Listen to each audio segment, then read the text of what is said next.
xubnahan oo ka tirsan golaha wasiirada Soomaaliland iyo wadaleel kamid ah xisbiga talada haya kulmiye oo warbaahinta kula hadlay magaalada Hargeysa ayaa sheegay in aanu jirin wax masuul dhaqaale oo ay ku talaabsadeen muddada ay xukuumadda madaxweyne Silaaniyo ay talada Soomaaliland haysay yaa inuu hogaaminay gidigeen ee waxa noo sheexay talada noo jeexay waa madaxweyne Axmed Maxamed Silaaniyo taariikhda inaan ka waramo imaka uguma tagay waxa isla markaa wasiirka aad ka tagtid taariikhda ka warantid aad imaka ka warantid waxa la oonay in dheeraadu ku daraysan laakiin waxa weeye wahliyay weeye wahal jamaawi waa nin dul badan kalmad dheeraad aan ku aqaano waa 20 sano baan aqaano waa nin dun wanaagsan duntu waxa weeye waa genetics waxa weeye hagista aw hagaayay kalmada marka ay tahay waxyaalaha for example dabcay musuqmaasuqiyo waxa wuxuu ka aan jiray uu ka nasahna inta ay waan naqaan imka qaarimanka maanta hadal xun ay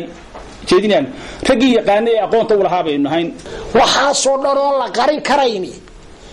beenta la akhriyo la leeyahay waa musuqmaasuq lacagtu maxay ka soo daadatay hadii la cunay qaran ka soo baxday kana waxa lagu qabtay halkay ka timid waxa leeyahay musuqmaasuq haduu jiro wuxuu jilayay markii waxa la qaban jirin hantidanna wuxuu bay hayduun taada dadka laga ururinayo cashuurta ku soo baxaysa ayuu ma hayduun waxa lagu kordhiyo dadka dheeraad oo la saaro culaysiina deema jiro maalintii mushaharka la laabay xukuumaddu go'aansatay in mushaharka shaqaalaha la laabo mucaaradku waxay lahaayeen iyo waliba xisbigoodu ba horaba wallahi afka dhulka u faraysa arha suurta gelisay lahayd soo salaam ahayn saxaafadda tii ku qoraysay wada ayde arha suurta gelisay war meeray dhagoobin oo aan mar iyo laba iyo saddex ka dambeeyay la kordhin waa ka waraysan waana la fuliyay waana soo baxday waana la wadaya waana la kordhin doonaa oo barada ma la kordhin doonaa madaxweynaha imaan walba caayaan anu 3 sano naqaan 84 1984 laga bilaabo ilaa imkan agjo chairmanka iyaga sanadtuha waan isnaqaana waa la inaga yaqaana oo waan isnaqaana dad wada dhashayna dhamaanteen toliya gacal iyo xidid iyo ilmaadeer meedan beedna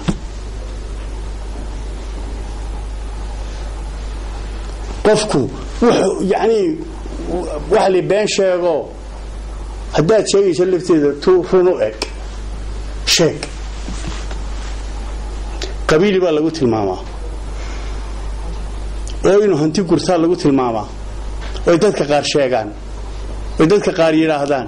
oo idaacadaha la soo fadhiistaan oo jaraadka ku qoraan oo maxfalada ka yiraahdaan waa been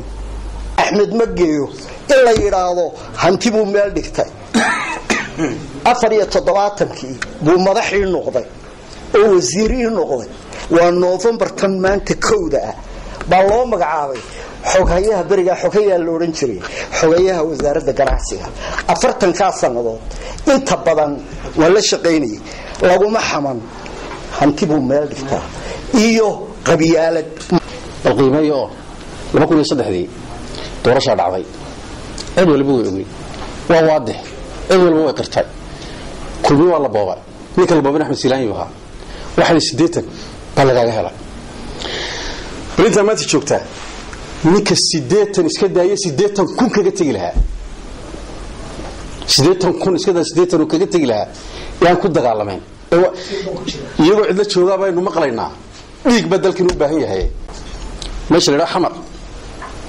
waxa ka jiray markii dawladda siyaad barra dhacday laba nin oo ilmaadeero caydidii caalimada loo oran jiray oo isku rugmado dalkii iyo magaaladii dhisnayd bad dhulka la simay wuxuu tan Silaay wuxuu ku jawaabay markaa tan anigu caydidii caalimada